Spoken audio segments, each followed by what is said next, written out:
আলোচনা করে দিলে ভালো হবে। না ওইখানে দরকার মোবাইলটা ওইখানে যাইল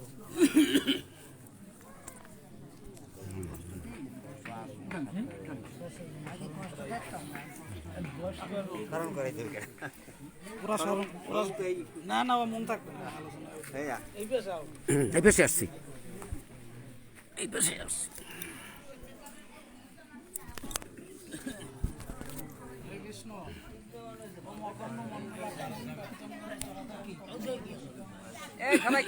কাছাই বসো। শ্রীকৃষ্ণ চৈতন্য নিত্যানন্দ সহবিত গৌরদয় পুষ্পবন্ত চিত্র ছন্দ কামনদ যদি ভাগবত জন ভক্তিমতী মায়ের আপনাদের চরণে অধবেশ্বর। হরে কৃষ্ণ, হরে কৃষ্ণ।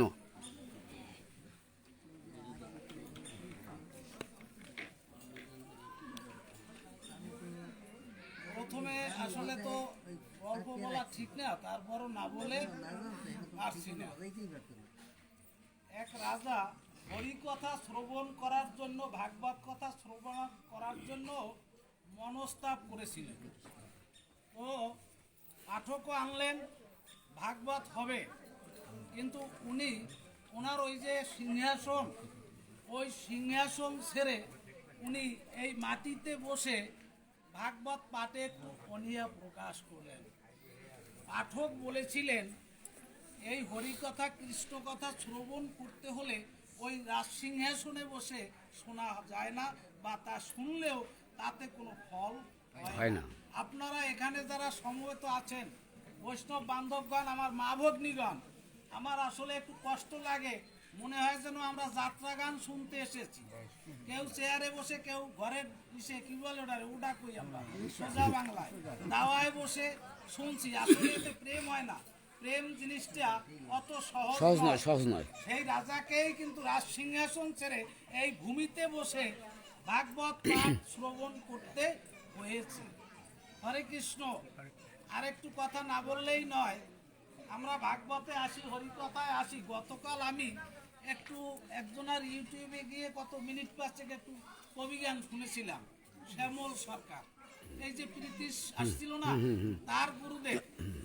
তো ওনার একটা কথা, যে আমার এই 21 বছরের সরকারি জীবনে 22 জোড়া জুতা এই ভাগবত থেকে আমার চুরি হয়েছে। মানে কবির আসর থেকে 22 জোড়া জুতা চুরি হয়েছে 21 বছরে। তাহলে এই যে ভাগবত শ্রবণ হয়, হরিকথা শ্রবণ হয়, কীর্তন হয়, কোথায় আছি আমরা যারা শ্রবণ করতে যাই, এর মধ্যেও কিন্তু চোর আছে, এটা শতসিদ্ধ। সবাই তো যায় না ওভাবে। 22 জোড়া জুতা যদি 21 বছরে চুরি যায়, কিছু কিছু লোক যার স্বীকার করার কোনো উপায় আছে? যার ধান্দা নিয়ে যায় নাকি। তো একবার কাশী ধামে ভাগবত পাঠ হচ্ছে, কাশী ধামে ভাগবত পাঠ হচ্ছে। তো ওই পাঠে হাজার হাজার ভক্তের সমাগম হয়েছে। তো পাঠক ওই দিন পাঠ করছেন মূলত শ্রীকৃষ্ণের রূপ গুণ বর্ণনা, তার যে অঙ্গের কি বেশভূষণ, এসব নিয়ে আলোচনা করছেন। তো ওই আসরে এক চোর গিয়েছে, ওর কাজও জুতা চুরি করা, প্রত্যেকটা আসর থেকে এই জুতা চুরি করে নিয়ে যায়। তো এখন ওই দিন ও করছে কি, ওই জুতা চুরি করবে সুযোগও খুঁজছে, আর ভাগবত পাঠক কি বলে এটাও কিন্তু ওই কানে যাচ্ছে, মানে ইচ্ছায় যাক আর অনিচ্ছায় যাক।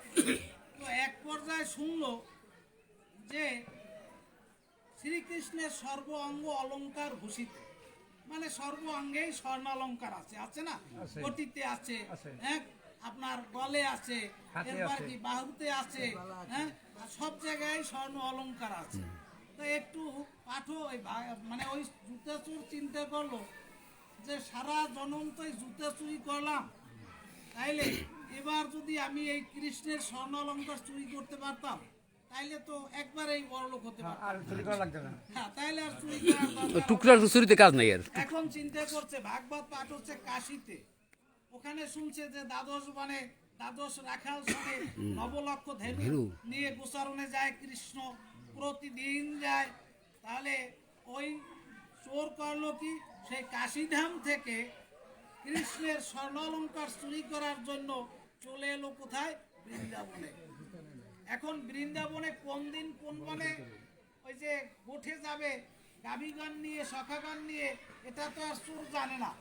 ও কি করছে, 12টা বন যখন, তাইলে ওই এক এক দিন এক একটা বনে ও গিয়ে একটু লুকিয়ে থাকে যে কখন কোন বনে আসে। এমনি করে করে ঠিক 10 দিনে ওই আপনার যে বনটায় ও গেল, ওই বনেও মূলত আজকের সখাগণ নিয়ে গাভী চড়াতে কৃষ্ণ গেল। দেখে চিনতে পারছে, কারণ ওই সখাদের মধ্যে ও তো ব্যতিক্রমী, মানে সর্বদিক থেকেই তো ব্যতিক্রম, ঠিক না? সমস্ত সৌন্দর্য, সমস্ত কি যশ, সমস্ত বীর্য, সমস্ত ঐশ্বর্য সবকিছুই তো কৃষ্ণের মধ্যে আছে। তাইলে দেখলেই কিন্তু চেনা যায়। আমার শ্রীকৃষ্ণের নারায়ণের 60টা গুণ, শ্রীকৃষ্ণের 4টা গুণ বেশি। একটা হলো রূপ মাধুর্য, একটা হলো গুণ মাধুর্য, একটা হলো বেনু মাধুর্য, আর একটা ভুলে গেলাম কি, লীলা মাধুর্য। ধন্যবাদ। এই 4টা মাধুর্য শ্রীকৃষ্ণের বেশি, 64টা গুণ কিন্তু কার? শ্রীকৃষ্ণ। এখানে আরেকটু বলে রাখি, আবার কৃষ্ণের চেয়ে কিন্তু গৌরাঙ্গের গুণ বেশি, ঠিক আছে? রাধারানীর গুণ কয়টা? 25টা। তাহলে 64 আর 25 কয়টা হয়? অনেক। 64 আর 25 যোগ করলে কয়টা হয়? 89। ঠিক আছে তো? কারণ আপনারা যেটা বলছেন আমি এইটা বলবো। আচ্ছা, 89টা গুণ তাহলে রাধা এবং কৃষ্ণের দুজনের। তাহলে রাধা কৃষ্ণের সম্মিলিত তনু হলো গৌর বিগ্রহ, গৌর সুন্দর। তাহলে দুইজনের যত গুণ সব গুণ কিন্তু আমার গৌরের মধ্যে আছে। তার মানে গৌরাঙ্গের মধ্যে তাহলে 89টা গুণ আছে। কৃষ্ণ রামকে প্রভু বলা হয়, কৃষ্ণকে আমরা পরমেশ্বর বলি, ভগবান বলি, গৌর সুন্দরকে আমরা বলি মহাপ্রভু, মহাপ্রভু। তো আচ্ছা, যা হোক, প্রভু বলি না, শুধু মহাপ্রভু। মহাপ্রভু। ও যেখানে ছিলাম আজকের ওই কৃষ্ণকে দেখেই চিন্তা করলো একটা কাজ করি, এখানে বসে যদি স্বর্ণ অলঙ্কার এই মানে খসিয়ে নিতে হয় তাইলে তো আমি ধরা পড়ে যাব। তাহলে কৃষ্ণকেই নিয়ে যাই, অপহরণ করে কৃষ্ণকেই নিয়ে যাই। কৃষ্ণকে বাড়িতে নিয়ে গেল, নিয়ে ওর যত গয়নাগাটি অলঙ্কারগুলো সব খুলে রাখলো। খুলে রেখে চিন্তা করলো যে ভাগবত পাঠকের কৃপায় আজকের আমি কৃষ্ণের এই স্বর্ণ অলঙ্কার চুরি করতে পারলাম, এত স্বর্ণ অলঙ্কারের মালিক হলাম, আমার অন্তত সেই পাঠকের কাছে একবার যাওয়া দরকার। কারণ ওই পাঠকের কথা আমি বিশ্বাস করেই তো আজকে আমি শ্রীকৃষ্ণের স্বর্ণ অলঙ্কার চুরি করতে পেরেছি। তাহলে আমি সেই অন্তত পাঠক গোসাইয়ের কাছে একবার যাব। আবার ঘুরতে ঘুরতে সেই কাশিতে গিয়ে ওই পাঠকের সন্ধান পেলেন। পাঠকের সন্ধান পেয়ে পাঠকের চরণে শরণাগত হয়ে বললেন যে হে পাঠক মশাই, হ্যাঁ, হে গুরুদেব, আপনার কথা বিশ্বাস করে আমি বৃন্দাবনে 12টা দিন 12টা বনে ঘুরে ঘুরে আমি শেষ পর্যন্ত কৃষ্ণের যে স্বর্ণালঙ্কার, সেই স্বর্ণালঙ্কার গুলো আমি সব চুরি করতে সক্ষম হয়েছি শুধু আপনার একটা কথায় বিশ্বাস করে। তখন ওই ভাগবত পাঠক বলেছিল যে আসলে কি তুই সত্যি বলছিস না মিথ্যা? বলছে না, এর মধ্যে বিন্দু বিসর্গ মিথ্যা নেই।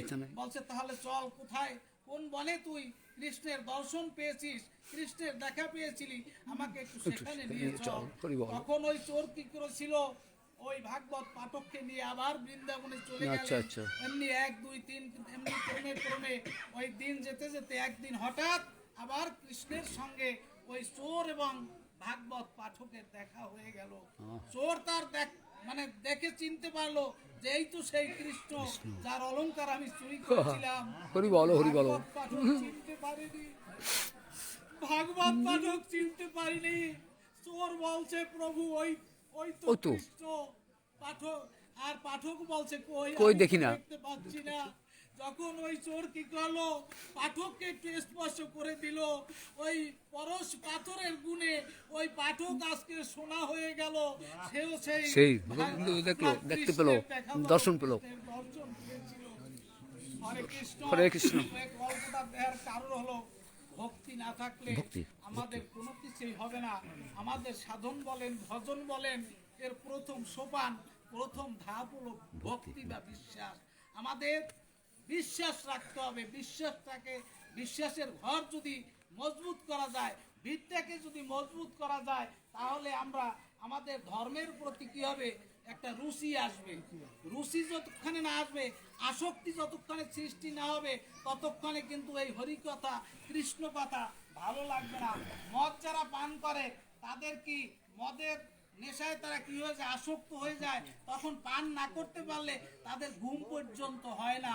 ঠিক তেমনি এই হরিনাম সুধায় যাদের মদের মতো আসক্তি হয়, আসক্তির সৃষ্টি হয়, তারা কি করে, এই হরিনাম সুধা রস আস্বাদন না করতে পারলে, নাম সংকীর্তন শ্রবণ না করতে পারলে, এই সাধুর সঙ্গে ভাগবত সঙ্গে না যেতে পারলে, তাদেরও ওই দিনটায় কোনো সুখ হয় না, বা পারমাত্মার আত্মিক শান্তি, সেই শান্তিও তাদের লাভ হয় না। তো হরে কৃষ্ণ। এখন যেখানে ছিলাম, ইতিপূর্বে যে গানখানা হয়েছে, সময় আসলে তো কম না কাকা, অল্প মধ্যে শেষ করবো। না, আচ্ছা, তো যাই হোক, এই যে গানখানা হয়েছে, আমার একটু প্রশ্ন, আপনারা কেউ আবার অন্যদিকে নেবেন না। গানখানা মূলত কাকে নিয়ে, মায়েরা কেউ বলতে পারবেন? সোনার মানুষ, আরো দুই একজন পারতে পারে। এই গানখানা কাকে নিয়ে লেখা, শুধু এই একটা মানে বিষয় আমি একটু জানতে চাই। এলোরে এক সোনার মানুষ কাটোয়ায়। কাকে নিয়ে?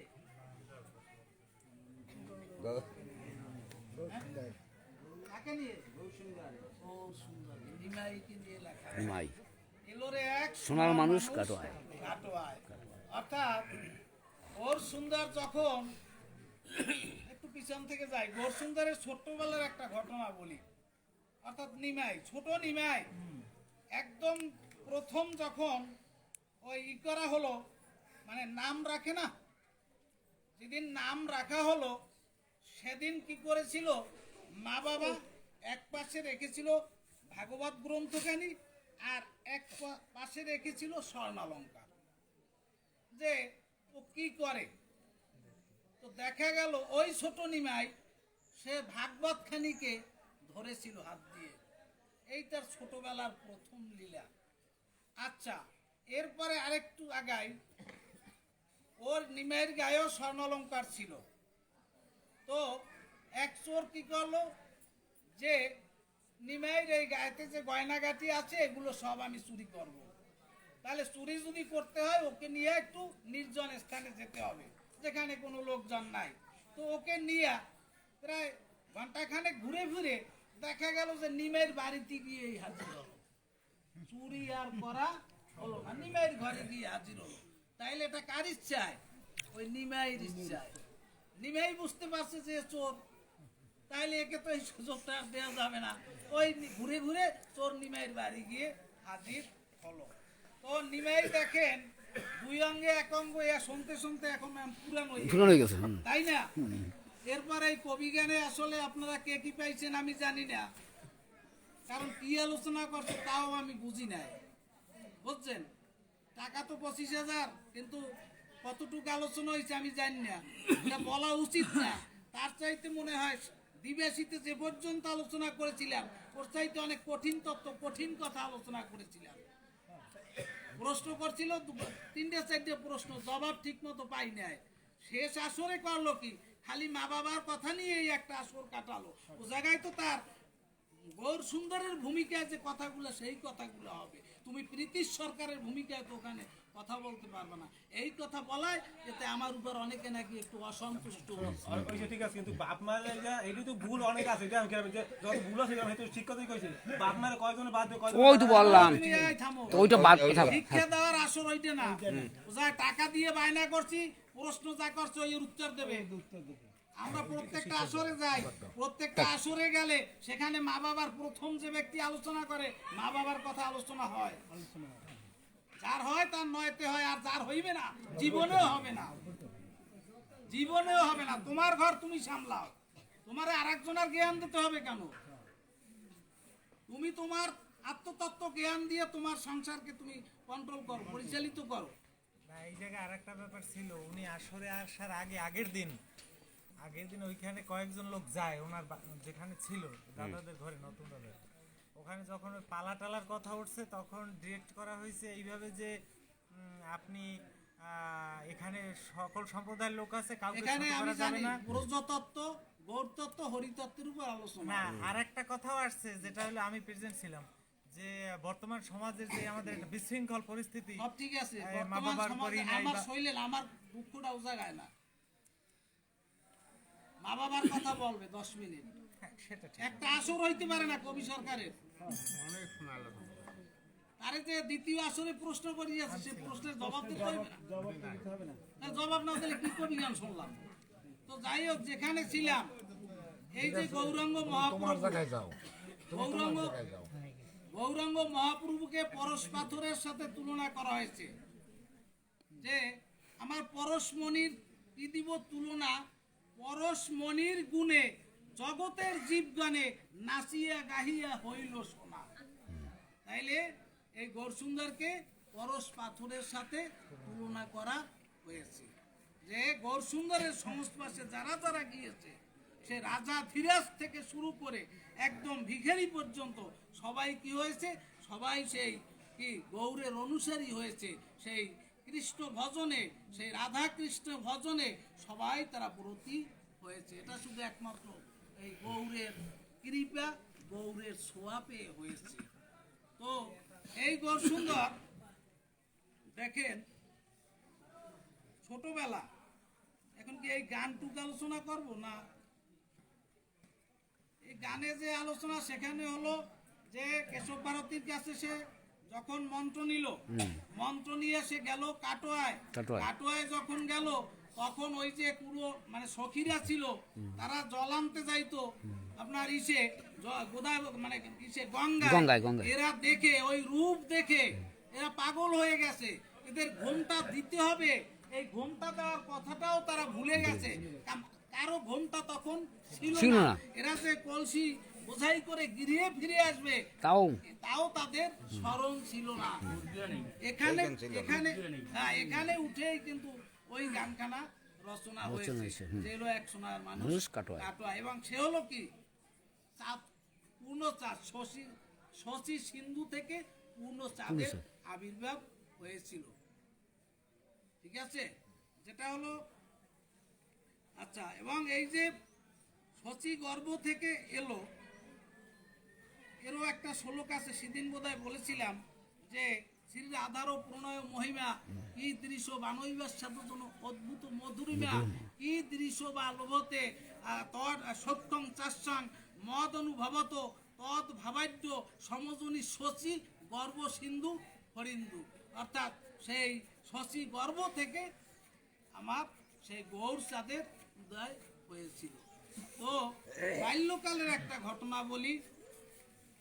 দিগ্বিজয় পণ্ডিত, নিমের বয়স তখন কত, সবে মাত্র 18 বছর।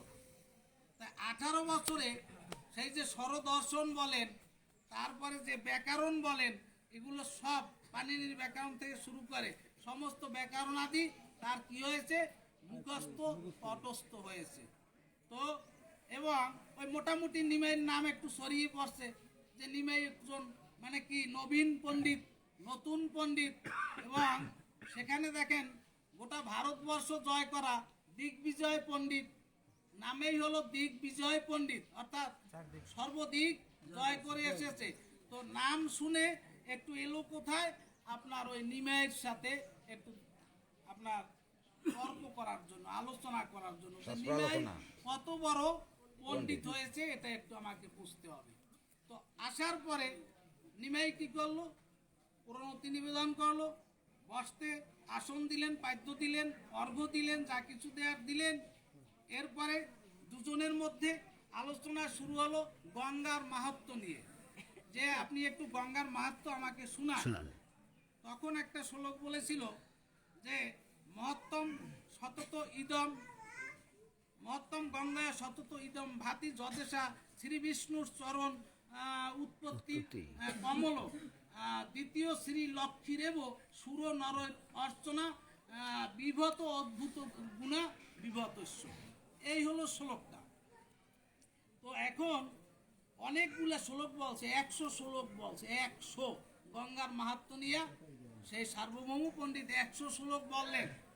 100 শ্লোকের মধ্যে গৌরসুন্দর অর্থাৎ নিমাই কোনো কিছুতে সায়দান নেই। এখন জিজ্ঞেস করছে যে আমি 100 শ্লোক বললাম, আপনি তো একটু হাহু কিছু করলেন না। তখন উনি এই শ্লোকটা বললেন যে মহত্তম সতত গঙ্গা ইদম সতত ভাতি যদেশা শ্রী বিষ্ণু সমর উৎপত্তি শুভগা তৃতীয় শ্রী লক্ষ্মীর সুর নর রচনা ভবানীর ভর্তা শিরসী বিভতব্য অদ্ভুত গুণা। এই শ্লোকটা যে আপনি বললেন 100 শ্লোক বলছে, তার মধ্যে এই শ্লোকটা কি করলো, নিমাইয়ের মুখস্থ হয়ে গেল শুনে শুনে। এখন বলছে যে আপনি এই শ্লোকটা মুখস্থ কিভাবে বললেন, কিভাবে বললে তুমি, আপনি টুকনি না তুমি বলছে আপনি যে মা সরস্বতীর কৃপায় কি হয়েছেন, মানে দিগ্বিজয় পণ্ডিত হয়েছেন, আর আমি মা সরস্বতীর কৃপায় শ্রুতিধর হয়েছি, অর্থাৎ শুনে শুনে আমি মনে রাখতে পারি।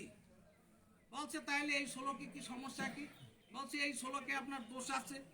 কি দোষ আছে? প্রথম শ্লোকে ভুল হইল মহত্তম ইদম সতত ভাতি। ইদম শব্দটা বিশেষ্য, কাজেই আমরা যখন বাংলাকে ব্যাকরণ অনুযায়ী বাক্য সাজাই সেখানে বিশেষ্য পদটিকে আগে দিতে হয়। আপনি এই বিশেষ্য পদটিকে মহত্তম গঙ্গার পরে দিয়েছেন, এটা একটা দোষ। এই দোষটার নাম অবিমৃষ্ট বিধেয়াংশ দোষ। অবিমিষ্ট বিধেয়াংশ দোষ। অবিমৃষ্ট বিধেয়াংশ দোষ, এই গেল এক দোষ। আচ্ছা, এরপর কি? এরপর আপনি ওই যে দ্বিতীয় শ্রী লক্ষ্মীরেব সুর নর অর্চন, এইখানেও আপনি ওই একই দোষে দুষ্ট হয়েছেন। এরপরে আপনি কি করেছেন? আপনি শেষ লাইনটাই বলেছেন ভবানীর ভর্তা। ভবানীকে, ভব শব্দের অর্থ কি? ভব মানে শিব, ভব মানে শিব, ভবানী মানে পার্বতী। তাহলে ভবানীর ভর্তা মানে কি? হ্যাঁ, পার্বতীর আবার স্বামী। স্বামী, হ্যাঁ, ভবানী বললেই বুঝায় শিবের শিবের পত্নী, তার আবার স্বামী। তার মানে দিয়ে আপনি মনে হয় বুঝাতে চাচ্ছেন যে শিবের পত্নীর আরো একটা স্বামী আছে। তাহলে এই জায়গায় ভুল আছে, এই জায়গায় ভুল আছে। এইটা হলো আপনার পুনরুক্ততা দোষ। ঠিক আছে, পুনরুক্ততা দোষ। আচ্ছা, এরপরে ভুল আছে কি? যে প্রথম চরণে 5টা ত ছিল, দ্বিতীয় চরণে কিছু নাই, তৃতীয় চরণে আপনার ভ আছে, শেষের চরণে র আছে, কিন্তু দ্বিতীয় চরণে কিছু নেই। এটা হলো আপনার ক্রমভগ্ন বা ক্রমভঙ্গ দোষ। এই দোষগুলা যখন বললো, এরপর বলছে আপনার আছে, অনুপ্রাস আছে, মানে গুণও আছে, সেগুলাও বললো।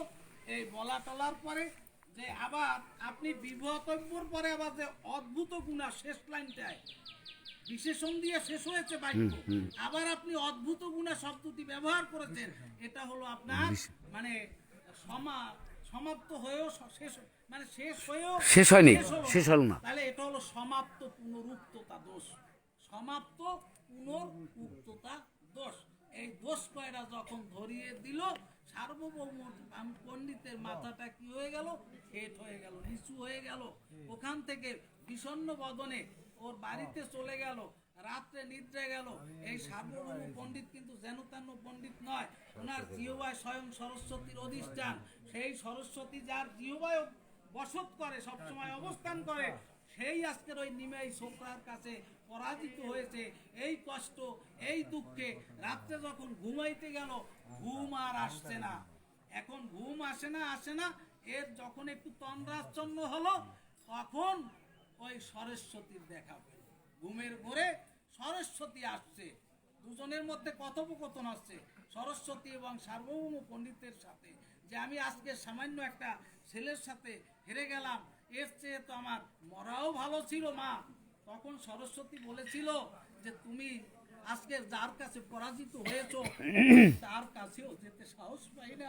তুমি আজকে পরাজিত হওনি, বরং তুমি আজকে সেই স্বয়ং মহাপ্রভু যিনি গৌর রূপে এসেছেন, তুমি তার দর্শন পেয়েছো, তোমার জীবন আজকে সার্থক হয়েছে তখন বলেছিল হরি বল দিক বিজয় করিব বিদ্যার কার্য নহে, হরে কৃষ্ণ হরে ঈশ্বরে ভজিলে সেই সে বিদ্যা কহে। দিক বিজয় করিব বিদ্যার কার্য নহে, বিদ্যা দ্বারা দিক বিজয় করা যায় না।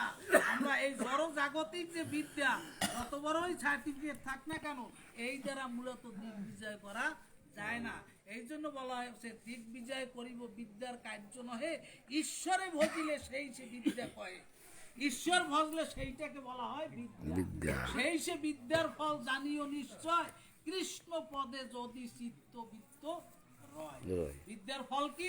কৃষ্ণ পদে যদি চিত্তবৃত্ত রয়। কৃষ্ণ পদে যদি যার মতি হয়, যার রতি হয়, যার মাথাটা নত হয়, সেইটাই হলো বিদ্যার ফল।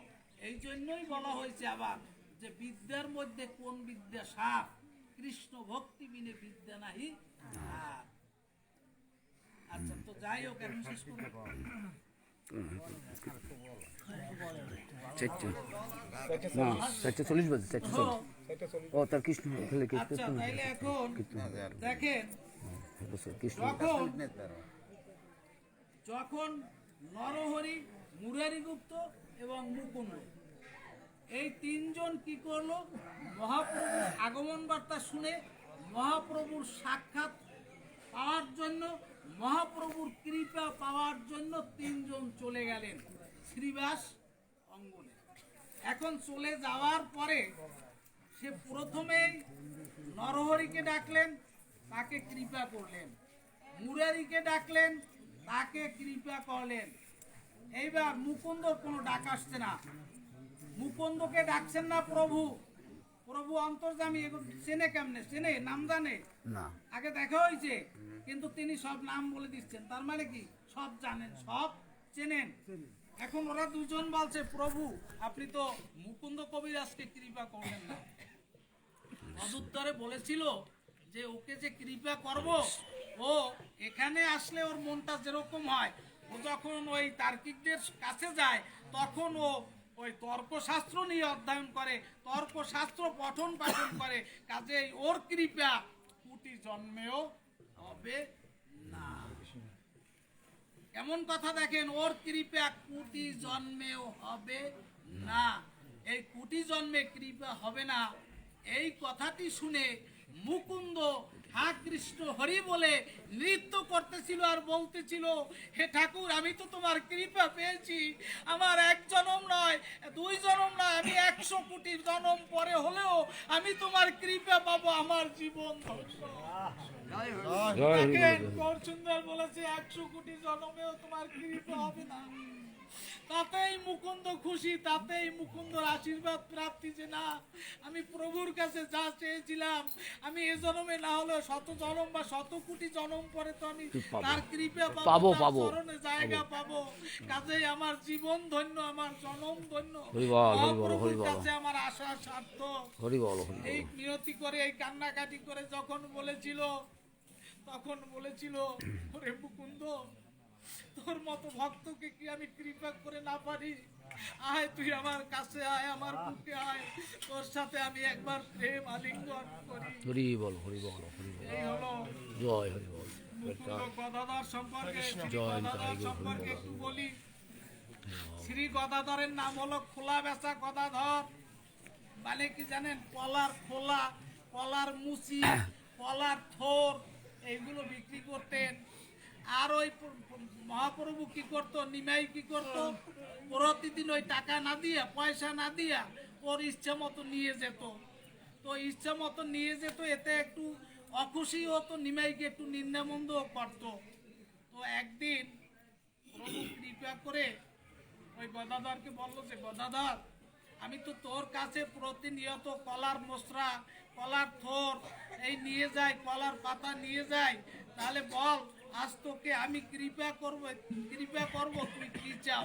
তুই যা চাইবি আমি আজকে তোকে তাই দিব। অদুত্তরে গদাধর বলেছিল, আর গদাধরের বৈশিষ্ট্য ছিল কি জানেন? ওই কলার থোর, কলার মোচা বিক্রি করে যা পেত, এই দিয়ে প্রতিদিন গঙ্গা পূজা দিত, গঙ্গা পূজা দিয়ে তারপরে প্রসাদ নিত। তো সেই গদাধরকে যখন আজকের কৃপা করবে যে তুই যা চাইবি আমি আজকে তোকে তাই দিব, তখন বলেছিল প্রভু আমি কিচ্ছু চাই না, বলছে তোকে আমি একটা রাজ্যের রাজা করে দেব, বলছে না আমি রাজা হতে চাই না, তাহলে তোকে আমি স্বর্ণালঙ্কার দিয়ে দেব, না তাও চাই না, তোকে একটা দামি বাড়ি করে দেব, তাও চাই না, তাহলে তুই কি চাও? প্রভু আমি শুধু এই ভিক্ষা চাই, তুমি যেন সতত আমার হৃদয়ের মাঝে অধিষ্ঠিত থাকো, এর চেয়ে বেশি হরে কৃষ্ণ। চাওয়া পাওয়া নাই। হরে কৃষ্ণ। রায় রামানন্দের সাথে গোদাবরী তটে দেখা হয়েছিল, এটা সেদিনও বোধহয় একটু আলোচনা করেছিলাম। ওদিকে যাব আর সাহিত্য সাধন তত্ত্বের মধ্যে যাব না, হ্যাঁ, সাহিত্য সময় সাধন অল্প, তত্ত্বে সময় অল্প। একটু দেখেন ওখানে যে 5টা রসের কথা বলেছিল, ওদিকে গেলাম না আর কি, অন্যদিকে যাব। সেখানে শান্ত শান্ত আর কি আমার দাস্য সৈক্য, সৈক্য বাৎসল্য, বাৎসল্য আর মাধুর্য, মাধুর্য। 5টা রস। তো রায় রামানন্দের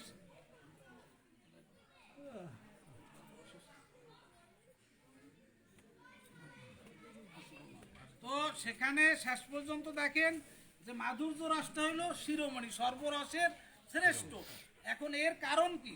এর কারণ হলো দেখেন এই যে আকাশ স্থিতি অপ্তেশ মরুদ্ভম, এই যে 5টা ভূত না, এখানে দেখেন আকাশ আদির গুণ যেমন পর পর ভূতে 2-3 ক্রমে বাড়ে এই পৃথিবীতে, ঠিক আছে, ঠিক তেমনি আপনার গুণাদিককে রসাদিককে বারে প্রতিপদে শান্ত দাস্য সৈক্যের রস মধুরেতে বইছে। বিষয়টা কি এইটু একটু বোঝাবো। এই যে আপনার আকাশের আছে কি একটা গুণ, সেটা কি শব্দ গুণ। আকাশের আছে শব্দ গুণ, বাতাসের আছে 2টা গুণ। এটা খেয়াল করবেন ভালো করে, শব্দ আর স্পর্শ। আকাশ বাতাস এই আগুনের আছে 3টা গুণ, শব্দ আছে, স্পর্শ আছে, রূপ আছে। আকাশ বাতাস আগুন, জলের আছে 4টা গুণ, শব্দ রূপ রস স্পর্শ। আর রয়ে গেল কি? মাটির আছে 5টা গুণ, শব্দ স্পর্শ রূপ রস গন্ধ। এই জন্য বলছে আকাশ আদি গুণ যেমন পর পর ভূতে 2-3 ক্রমে বারে পঞ্চ পৃথিবীতে। গুণাদিককে সাদাদিককে বারে প্রতি রসে শান্ত দাস্য সৈক্য বাৎসল্যের রস মধুরেতে বইছে। এখন শান্তের রস কি? ওই জায়গায় যেরকম দেখেন একটা একটা বাড়ছে না, এই জায়গায়ও দেখেন কি হয়।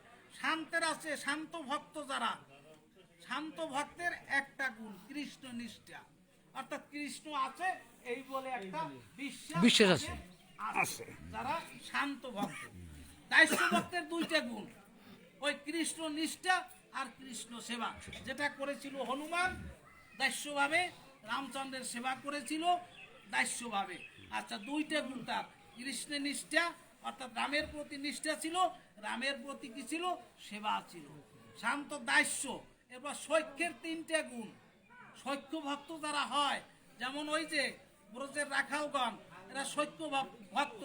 আচ্ছা এই যে অর্জুন সখা ভাবে ভালোবাসছে, সখা ভেবেই তুমি ই করছে, সে যে কৃষ্ণ যে ভগবান অদ্দূর কিন্তু বিশ্বাস করতো না বা বুঝেও না, তখন বোঝে না। তো যাই হোক এই সৈক্য ভক্তের 3টা গুণ, একটা হলো কি কৃষ্ণের নিষ্ঠা, কৃষ্ণের বিশ্বাস, আর একটা হলো নিঃসংকোচ, অর্থাৎ সমবয়সী যদি হয়, বন্ধু যদি হয়, তাহলে যে কোনো কথা বন্ধুর সাথে নিঃসংকোচে বলা যায়, খোলামেলা আলাপ করা যায়। এক বিছানায় ঘুমাইলে বন্ধুর পা যদি বন্ধুর গায়ের উপরও যায় তাতে কোনো দোষ হয় না বা এতে কোনো সংকোচ বোধ করে না। তাহলে ওইখানে 3টা গুণ দেখেন, পূর্বের গুণ কিন্তু পরের রসে যাচ্ছে, শান্ত দাস্য বাৎসল্যের 4টে গুণ, ওই কৃষ্ণ নিষ্ঠা আছে দেখেন, শান্তের গুণ আছে, দাস্যের গুণ আছে, কৃষ্ণ ভক্তিও আছে, কৃষ্ণ নিষ্ঠা, কৃষ্ণ ভক্তি, নিঃসংকোচ, আর একটা বাড়তি গুণ আছে পাল্য আর পালক জ্ঞান। মা নন্দ আর কে যশোদা কৃষ্ণকে যে পালন করেছে, মনে করছে আমরাই তার মা বাবা, ও আমাদের সন্তান, ও যে স্বয়ং ভগবান কৃষ্ণ কেলে শোনা, এইটা কখনো মা বাবা বুঝতো না। যে এ তো ছেলে, এই ছেলেকে আনে এরা কি করছে, অর্থাৎ এটাকে বলা হয় পাল্য পালক জ্ঞান। আর আপনার মাধুর্য রসে 5টা থাকে, একটা হলো কৃষ্ণ নিষ্ঠা, কৃষ্ণ সেবা, বা আরেকটা কি কৃষ্ণ ভক্তি বলছিলাম নাকি, এরপরে হলো নিঃসংকোচ পাল্য পালক জ্ঞান, আর সর্বশেষ হলো যেটা কি প্রেম, মধুর প্রেম যেটা থাকে এই, অর্থাৎ সেখানে ভাবটা হলো যে প্রিয়া আর প্রেয়সী। তো যাই হোক ওইখানে 5টা গুণ, এই জন্য কিন্তু ওই প্রেমটাকে সর্বশ্রেষ্ঠ বলা হয়েছে। আবার বলা হয়েছে চৈতন্য চরিতামৃতে শান্ত তামা দাস্য কাঁসা সৈক্য রূপা জানি বাৎসল্য সোনা শৃঙ্গার রত্ন চিন্তামণি। দেখেন শান্তরে কাঁসার সাথে তুলনা করা হয়েছে, যে শান্ত ভক্ত বা শান্ত প্রেম যেটা, শান্ত রস যেটা, এটা কাঁসার মতো। দাস্য শান্ত তামা, দাস্য কাঁসা, শান্ত হইলো তামার সাথে তুলনা, দাস্যটাকে তুলনা করা হয়েছে কাঁসার সাথে। তার মানে তামার পাত্রের চাইতে কাঁসার দাম একটু বেশি। শান্ত তামা দাস্য কাঁসা, সৈক্যরা তুলনা করছে রূপার সাথে, রূপা আর একটু মূল্যবান। আচ্ছা, শান্ত তামা দাস্য কাঁসা সৈক্য রূপা জানি, বাৎসল্যকে তুলনা করা হয়েছে সোনার সাথে, বাৎসল্য হইল স্বর্ণ মূল্যবান, আর মাধুর্য প্রেমটা তুলনা করা হয়েছে রত্ন চিন্তামণি, অর্থাৎ হীরক তিরক যে রত্ন আছে না, হ্যাঁ, কোষ্ঠী পাথরটা তো এর সাথে তুলনা করা হয়েছে। তো যাই হোক এই পঞ্চরসের যে ব্যাখ্যা আমি মোটামুটি দিলাম, জল আসতে সময় নাই। তো আজকে যে উদ্দেশ্যে আমরা সমবেত হয়েছি, ওর নাম হইল কি যেন? চঞ্চল না, চঞ্চল যে আজকের এই চঞ্চল যে আজকের আপনাদেরকে চঞ্চল উজ্জ্বল চঞ্চল আর উজ্জ্বলরা 2 ভাই, ওরা যে আজকের আপনাদেরকে ডেকেছেন, মূলত ওর বাবা দীর্ঘদিন যাবত অসুস্থ, কয়েকবার নাকি স্ট্রোকও করেছেন। তো আমি আপনাদের কাছে সর্বশেষ একটা অনুরোধ করব, সেটা হলো আমরা যখন বিপদে পড়ি, এই যে পার্থিব জগতে হাসপাতাল আছে, ডাক্তার কবিরাজ আছে, এই সব দেখিয়ে আমরা মূলত যখন আর কুল কিনারা পাই না, তখন আপনাদের মতো বৈষ্ণবীয় হাসপাতালে রুগীকে ভর্তি করিয়ে দেই। তাহলে আমি আজকে ওই চঞ্চল আর উজ্জ্বলের পক্ষ হয়ে ওর বাবা যে ঈশ্বর হালদার, তাকে আপনাদের এই যে হাসপাতাল, চরণ হাসপাতাল, আপনাদের এই চরণ হাসপাতাল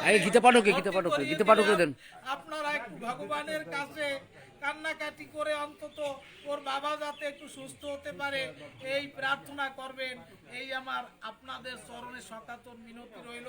আমি অনেক কথা বলেছি, সকল আমরা একটু প্রার্থনা করব তাদের জন্য, মনে এই যে দেবাবে পারি কীর্তন শেষে বলি, আমি তো বলছি যে সবাই একটু প্রার্থনা করব গোবিন্দের কাছে, একটু আশীর্বাদ করব। কারণ এখানে মূলত সাধু সঙ্গ হয়, ভক্ত সঙ্গ হয়, সেখানেই কিন্তু ভগবান বিরাজ করে। কাজেই আপনাদের মধ্যে সেই ভগবান সত্তা আছে বিধায় আপনারা আশীর্বাদ করলে সেই আশীর্বাদ, বা আপনারা যদি সেই ভগবানের কাছে একটু আকুতি জানান, সেই আকুতিতে অবশ্যই ভগবান সাড়া দিবেন, কারণ ভক্তাধীন ভগবান। কাজেই আমার আর বলার কিছু নেই, অন্তত ওর যে পরিবার, ওদের পরিবার যেন সেই সুস্থ সবল এবং রোগমুক্ত হয়ে সেই মানে স্বাভাবিক যে জীবনযাপন, সেই স্বাভাবিক জীবনযাপন যেন করতে পারে, এবং ওদের যেন ভগবান চরণে রতিমতি থাকে, এই প্রার্থনা জানিয়ে আমি আমার আলোচনা শেষ করছি। রাধা কৃষ্ণপতি ব্রহ্মানন্দে হরি হরি বলো, হরি বল, হরি বলো, হরি বলো। সবাই শব্দ কাটতে চালিয়ে দিলাম ঘুরে যা।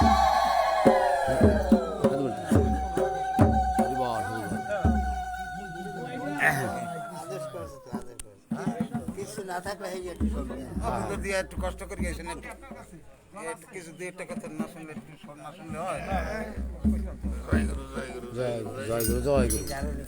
জয় গুরু শিব রয়ে দিলাম, এই যে রয়ে দিলাম,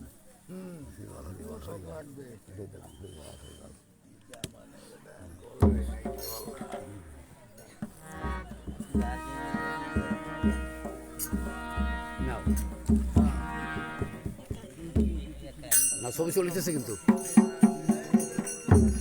ছবি চলিতেছে।